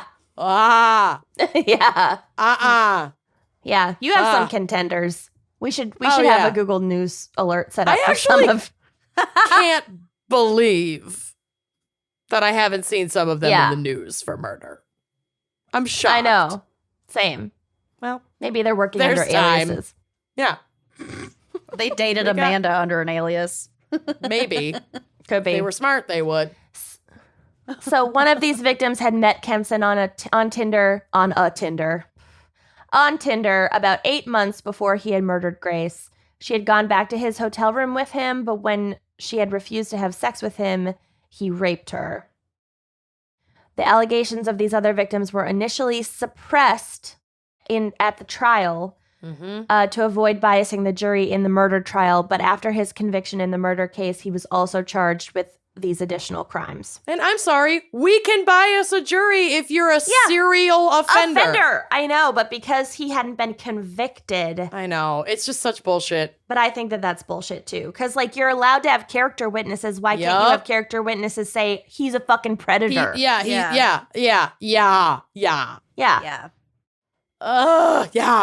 So in October of 2020, he was also found guilty of 9 other offenses, including rape and threatening a woman with a knife, all of which he had committed before murdering Grace. God Good. He received an additional 11 years in jail for a total of 9 offenses, which he will serve concurrently with his sentence for Grace's murder, which I wish it was not serving concurrently. I wish it was consecutively because 17 years is way too short. Hopefully he's denied parole. Yeah, it's not like you're... And he'll do it again. Yeah, he won't be that old if he gets out in 17 Right. years. He'll be in his late 30s. Well, and men can sire children into their 70s. So we know that there's not a short timeline on when you're capable of these atrocities. The concurrent thing doesn't even make sense to me because, it's not like prison feels worse if you're serving 2 different sentences at once. What the fuck is the point of that in the first place? Yeah, I don't get it either, actually. I feel like... Unless it's going to affect his possibility for parole, I'm sure it will, but just to have that conviction might be more likely for them to deny him parole down the road, but it's fucking lame. I don't like that. I don't like it either. There might be something about... Well, and this is New Zealand, so I certainly don't know their laws. But in the U.S., it might be something to do with, having justice. Justice has to be, served quickly kind of thing. You know what I'm saying? They can't, convict you of something and then wait to make you serve your time for a really long time. But they can. For that particular crime. They can apply that sentence not concurrently, consecutively. Yeah, I don't know. A lawyer's probably screaming into the void right now. Email us. I don't get it. I'm genuinely curious. So yeah, if someone knows the answer. So Grace's murder and the arrest of a New Zealand citizen was a massive news story in the country, which has a low homicide rate, and resulted in the Prime Minister Jacinda Ardern, who is such a fucking badass, I love her so much, queen. Okay. Offering a public statement in which she said, quote, "On behalf of New Zealand, I want to apologize to Grace's family. Your daughter should have been safe here, and she wasn't, and I'm sorry for that." Oh. Numerous candlelight vigils were held in response to Grace's death, calling for an end to violence against women. Grace's family have called her their ray of sunshine, and they've since started a charity in her name called Love Grace, which collects and donates handbags full of essentials and luxuries to women in need, which I just think is so sweet. And I don't know, this one just really gets me. I was fucking running around New Zealand and couch surfing around the world at that age. And I didn't have any negative experiences, shockingly. I mean, it doesn't really matter where you are, is the thing. Vulnerable people are vulnerable everywhere. Right. And there are predators everywhere. Yeah, that's just the unfortunate reality. It's just eerie to see yourself in this exact situation. Right. Yep. You could place yourself there because you've been there. Right. But this could have just as easily happened in England or in the U.S. or anywhere. Yeah. So, yeah. Uplifting. Thanks. Well, I mean, the other case that I was going to do, honestly, was worse? More. No, I'm not going to say worse because this is horrible. True. But was more graphic in a lot of parts. And I personally couldn't do it for my own mental health. Wow. Well, Too dark for preserve your Kenyon own is mental health. Pretty dark. Yeah. Yeah, that is real. That's unheard of. That's a high bar.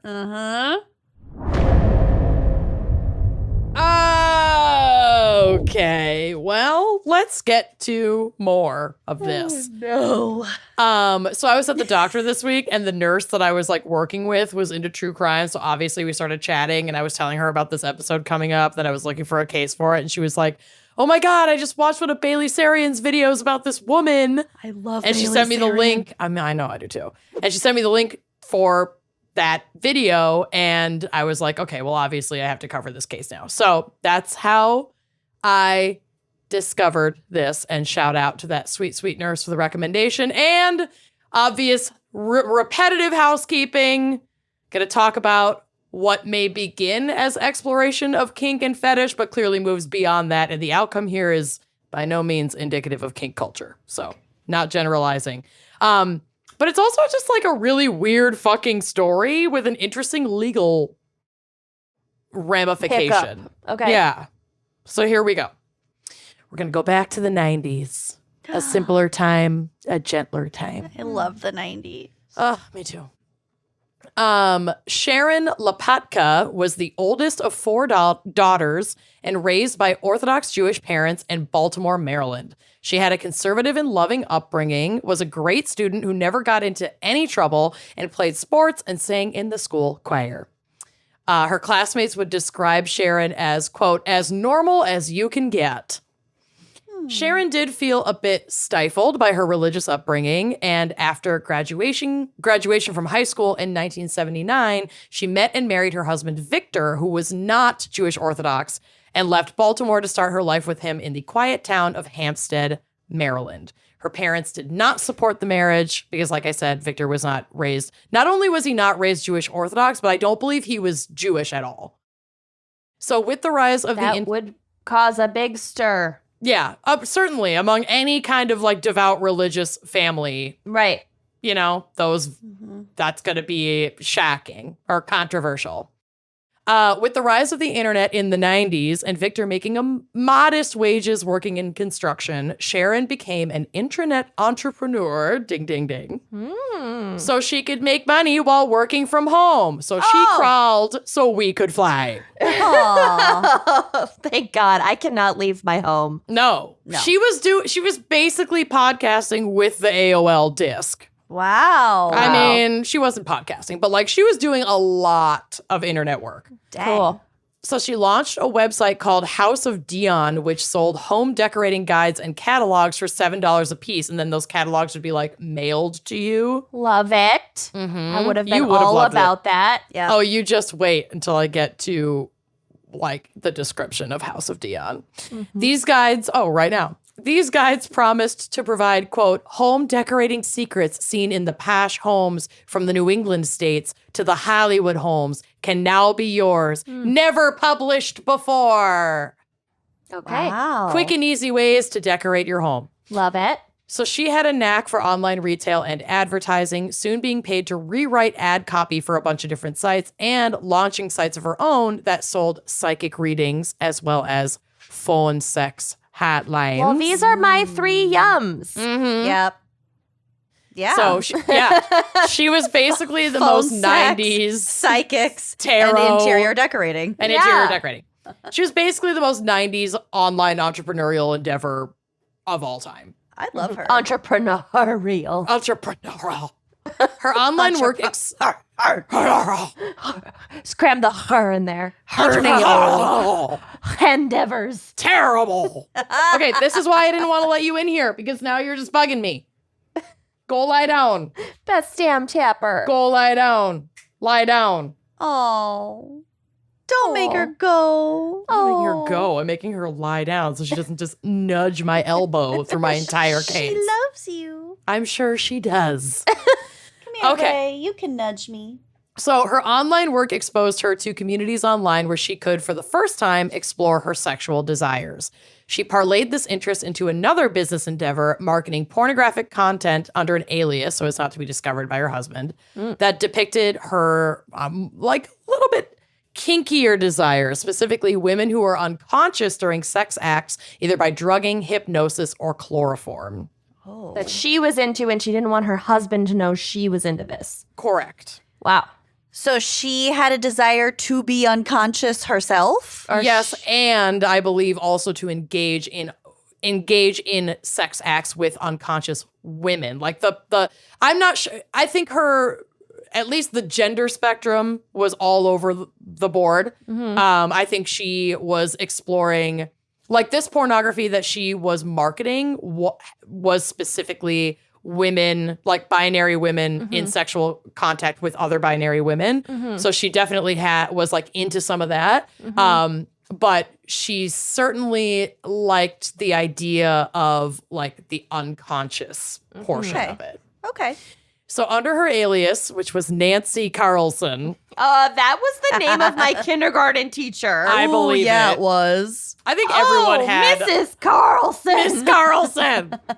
Sharon explored websites such as feetfetish.com, sexbondage.com, not leaving Back in the days when you could get Any domain name. Yeah. Not here for the subtleties. Fetishfeet.com.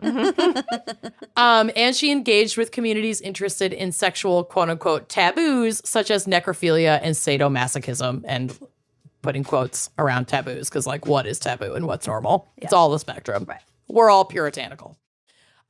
So she also sold her worn panties, which I have often considered, especially now that I have a MeUndies membership where I get new panties every month. Yeah. So at least they'd be replaced. We're doing so many free ads in this I in know. the Kink episode. Away luggage. Yes, you would fit in a larger way suitcase. MeUndies. Yes, you can sell your used panties because you're going to get new ones every month. And you can sell them on Poshmark. Oh, there we go. Maybe don't sell your used panties on Poshmark. I don't know if they'd be happy about that. But anyway, promo code gals.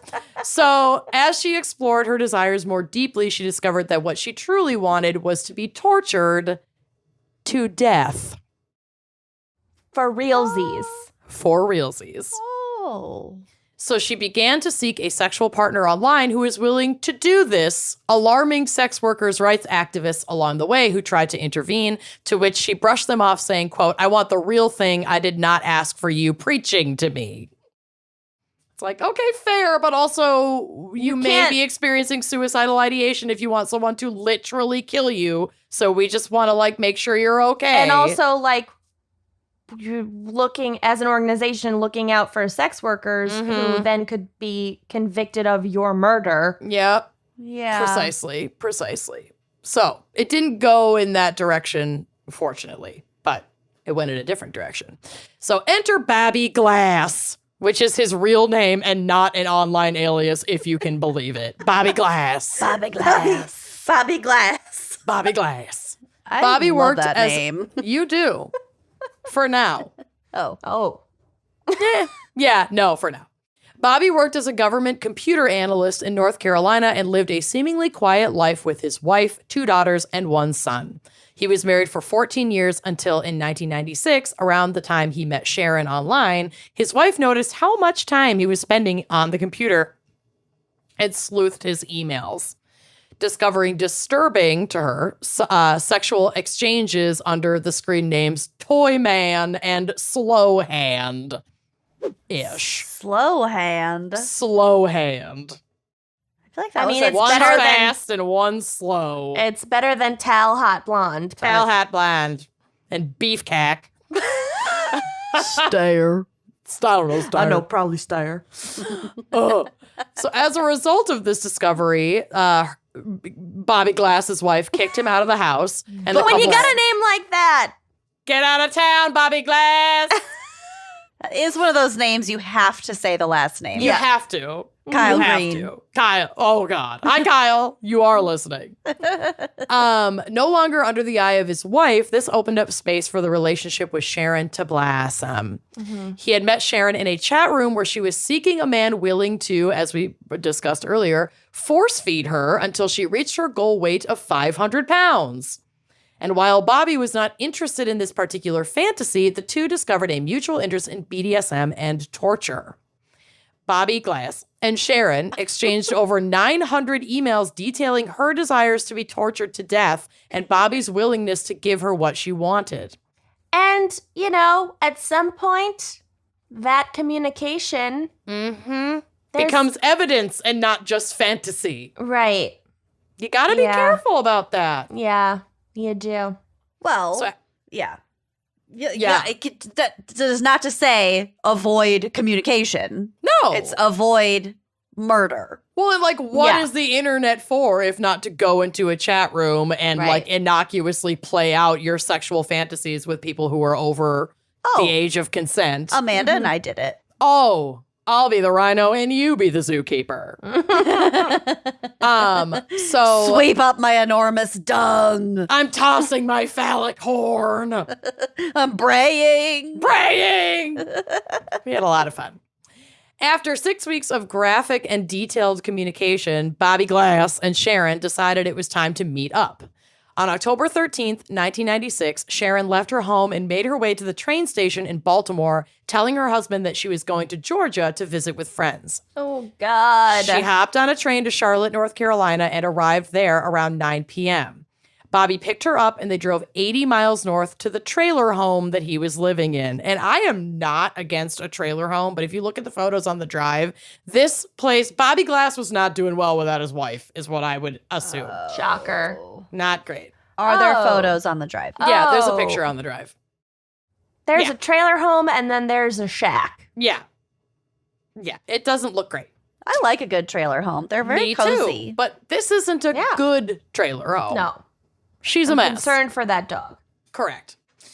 Well, I'm assuming that dog went into somebody else's care, and we'll get to it. Meanwhile, back home in Maryland, Victor found a note that Sharon had left for him at their house. In the note, she explained that she was not, in fact, visiting friends in Georgia and that she would never be coming back to Maryland because she was finally having her fantasies satisfied.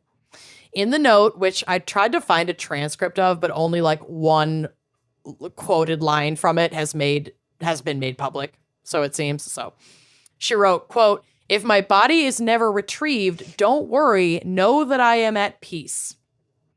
She urged Victor not to... Yeah. I mean, it was essentially a suicide note. She urged Victor not to look for her or for the man who killed her. Victor, horrified, immediately calls the police. Yeah, because he had no forewarning. No. I don't think her he knew interests. I think he knew that he knew she was an online entrepreneur. He knew that she was doing the home decorating. I don't know if he knew about like the sex hotlines, but I think he knew about like the psychic readings. It's like she's and online ad copywriting. It's like she's dabbling in so many like how do you online keep track? jobs. Yeah, that I think it was probably pretty easy for her to just not share that she was like sending people her panties. And especially if it's in the And, like, marketing mid-90s porn. and he works in a completely different career field. Yeah, he might works in not, construction. He might not even like go on the computer. Yeah, I don't You think he know? was using the family computer much. And frankly, it would be pretty easy if he wanted to use it for her to be like, I have to use it for work. You can't use it. Right. You know what I mean? Or like, Yeah.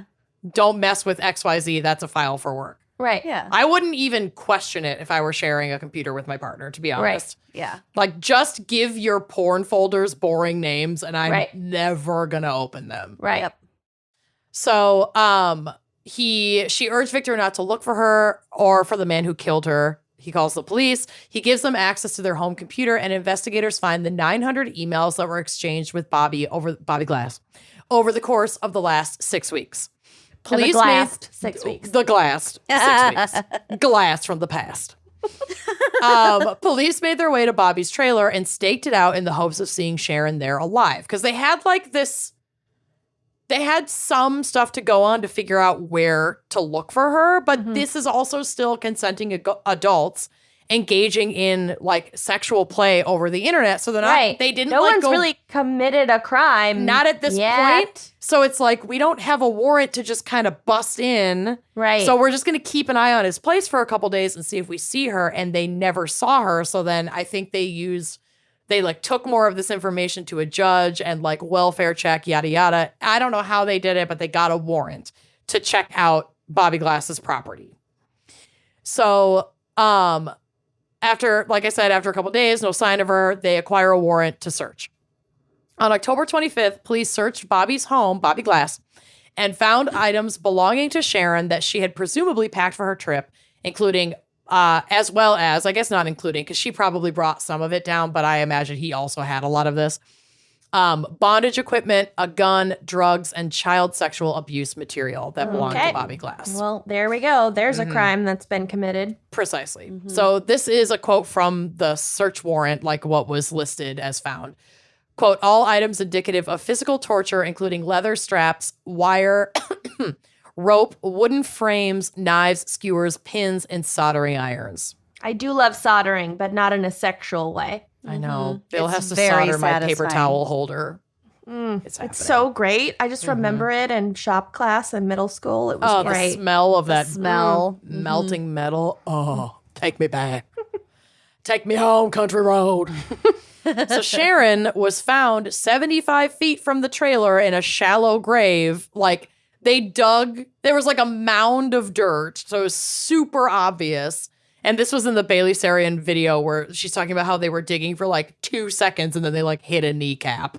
Oh, God. The grave was like 2.5 feet deep. Like, dude didn't even fucking try. Well, if he might have felt like he didn't need to. Well, yeah, I mean, that is up for debate and we'll get to it. Okay. So her cause of death was determined to be asphyxiation, and Bobby Glass openly admitted that she arrived on the 13th and they engaged, excuse me, I'm burping, in like sexual torture play for 3 days before he killed her per her ongoing request on the 16th. The medical examiner noted that Sharon did not appear bruised, cut, or otherwise harmed beyond asphyxiation, so it's unclear exactly what sexual acts they engaged in prior to her death, but BDSM equipment can absolutely be like used and designed not to leave marks all over you. Mm-hmm. So like just because she wasn't covered in bruises doesn't mean they didn't like engage in some BDSM. Mm-hmm.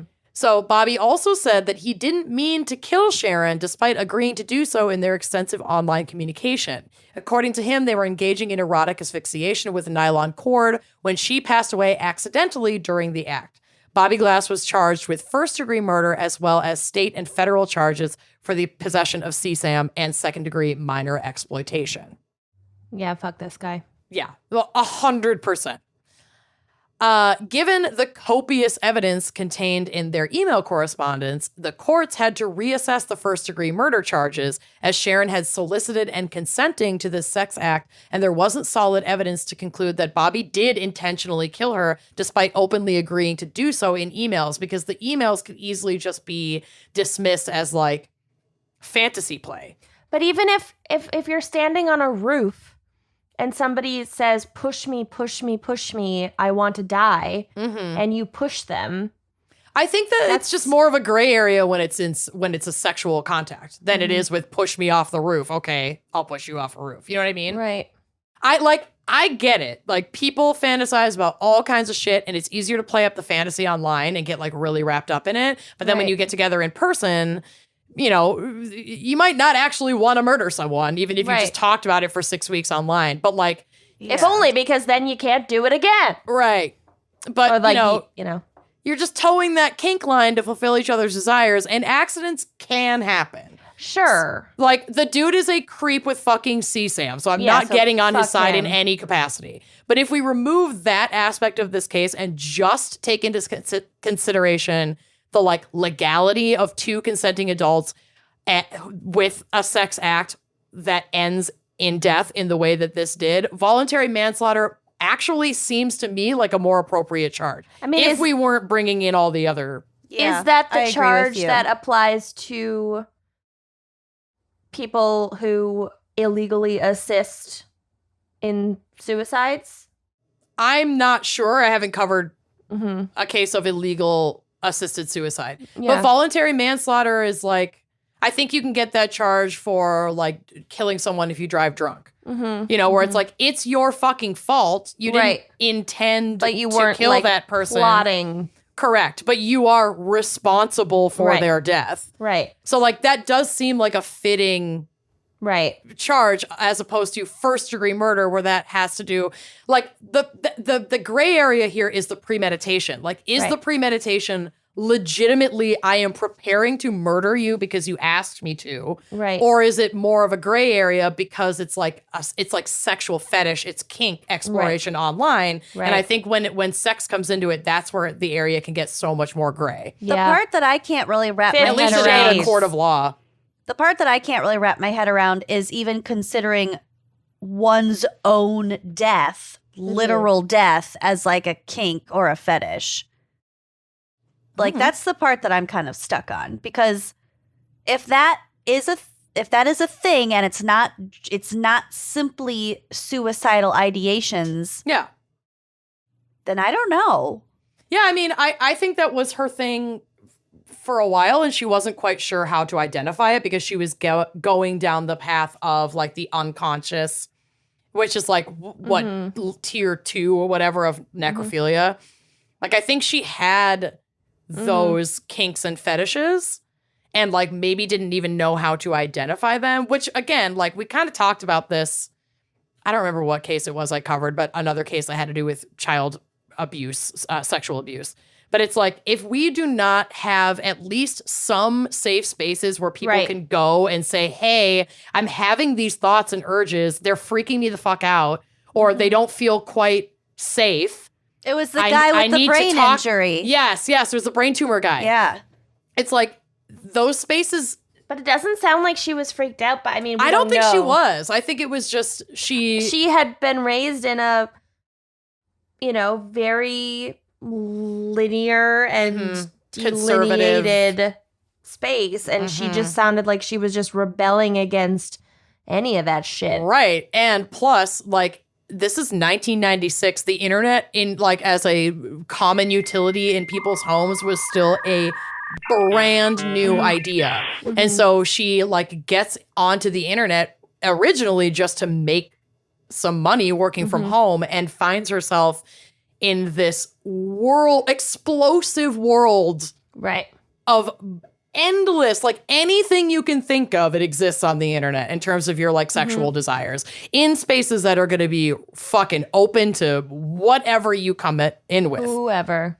Yeah. So it's like, I think she just got, it's almost like it's overwhelming.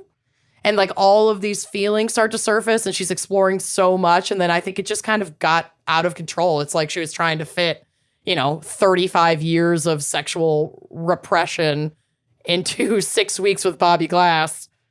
And things just went way south. Wasn't it just like 3 days with Bobby Glass? 3 days, 6 weeks of correspondence, and then 3 days in person. Yeah. I think there still needs to be a line, though. It's somewhere like with CSAM, like that's a line. And with like actual death, that's got to be a line. Oh, we'll get to it. So I feel sorry for her husband, because from his perspective, he's like, what? Wait, what the fuck? I thought she was giving tarot readings. Right? That would be a lot. Publishing traditional home magazine 2.0. That would be a lot. This is why it's just best to not have any secrets, because you don't want all this coming out at your funeral. No. Just have a podcast. I know. I have no secrets. None. No. So Bobby Glass pled guilty to these charges, as well as the child exploitation charges, and was sentenced to 36 months in the Avery Mitchell Correctional Institution, followed by an additional 27 months for the minor exploitation. Not enough. Not nearly enough.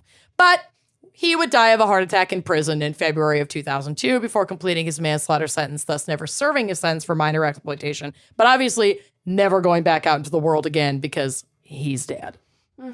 So given the still new concept of like the internet and chat rooms at the time, this also sparked heated debate over internet censorship, and like pearl clutchers came out in droves to denounce online kink communities, obviously, because like I said earlier, it's like one thing, an anecdotal thing goes wrong in this community, and then everybody's using that anecdotal thing to like demonize the entire community, which is not okay. Obviously, online censorship as a result of this case did not occur. Though kink communities, as we know, are under like constant threat from conservative third parties, and I'm all for safe spaces both in person and online to express ourselves sexually. But like Kenyon said, clearly there are also lines and boundaries for fantasies, and kinks and fetishes raise red flags. Those boundaries are so subjective that they're really hard to set. But I would imagine child sexual abuse and literal murder are safe to like rule out as chill. Yeah. Okay. Maybe don't go there. Right. And if you are, like we got that amazing email from a young individual listener who would identify themselves as like a tier 2 necrophile. Some tier necrophile. Where that was like, this is something that I have come to learn about myself. I am like, I speak with a sex therapist about this, and I engage in conversations with my partners about like how I can be fulfilled in these fantasies without it being fucking dangerous for me or the individual that I am in a consenting sexual experience with. So like, or any unconsenting third party. Exactly. So like, you know what? There is something and someone for everyone. Just leave the children out of it and don't kill people. Yeah. I mean, there be are that hard. that many rules. Those are kind of my only 2 rules. Like, Well- I'm not asking for the moon here. And no Consent and socks safety. It's no socks. Oh, the socks. just Hard 3 rules. I'm yucking like thigh or what is it? Calf high like white gym socks or black dress socks Or A black funny or black sock- no-shows. Oh yeah, ish. Yeah. They're Oh. too low. Too low. I like them on me. I don't like them on a man. Not I like 'em during in a sex. shoe. No, not during sex. In a shoe is the only place a sock belongs. Right. Also, Well, I'm glad we cleared that another up. rule, a fresh, piping hot plate of shrimp poppers immediately afterwards. Oh, yeah. yeah. I had shrimp poppers for dinner last night. Oh, Yum. my God. Texting Bill. Get back to shrimp poppers, y'all. They're good. I want shrimp Get back. poppers. Get as if Can we've you- ever gone. I'm asking you to make a sauce. Can you make a sauce? With like a cocktail sauce. Oh, yeah. Oh, Okay, hello. so special thanks this week to our fan picker, Carrie Lee, and their lingerie / fetish wear / also costume. My cart Shop. is Yeah. full. Carrie Yeah. has a background in like theater, like Mhm. costuming. So Yeah. Carrie is very talented. Yes. Mhm. So again, that's Lingerie by Velvetina Lee. Go check it out. And promo code for the month of July, GALS15. So go get your sexy outfits on. Yeah. Yes, please. Go get a sheer bra. All right. Bye. Oh, see you next week. Bye-bye.